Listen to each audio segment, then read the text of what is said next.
Hi, everyone. This is Charlotte, Pastor Caldwell. I'm back to lift up another woman for Women's History Month. That woman is the Queen of Sheba. The Queen of Sheba. You have probably heard of her. She is a famous queen of Ethiopia. Now, her name is Makeda. We generally learned about her as Queen of Sheba. Her name is Queen Makeda. She went and she met with Solomon because she heard about this man with all of this wisdom. And she said, I have to meet him. And she spent about 6 years in Israel.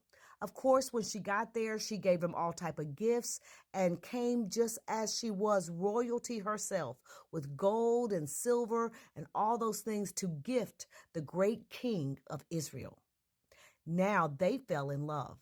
If you ever go read the Song of Solomon, she's the one saying, I'm black and I'm beautiful. Yes, love it. So we figured that out in seminary, that this was a love letter between a man and a woman, and they were doing a call and response. So Solomon loves her, but he is not allowed to marry her. Because if you remember in the law, they're not supposed to marry outside of their heritage, their own people. But Solomon did marry other women from other kingdoms, but the rabbis were against him marrying Queen Makeda.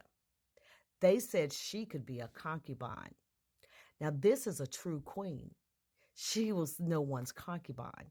She would either rule and reign with her husband or she would not. She was already a ruler of a country. That would have put her and Solomon over two countries. She said, no, I'm a queen. I am not a concubine. And they have a son, and she goes back to Ethiopia. Solomon sends some of the Levites with the son to train him in the ways of worshiping the Hebrew God. Now, in Solomon's story, after that, you don't hear about the Ark of the Covenant. You do not hear about it or hear of anyone even seeing it after Solomon. It is believed, come on, it is believed that Queen Makeda was given the Ark of the Covenant, and her lineage of sons took care of that ark until 1974, when the final heir passed away. Up till 1974, there was a descendant of Solomon ruling in Ethiopia. And the Ark of the Covenant is said to be there. And if you try to go into where it is housed, there is someone always guarding the door. And they have on holy garb, just like the children of Israel. You will catch a case. Those people will probably tear you to pieces if you try to go in there and see that holy, sacred relic we know as the Ark of the Covenant. So, Queen Makeda, the keeper of the things of God, she loved Solomon.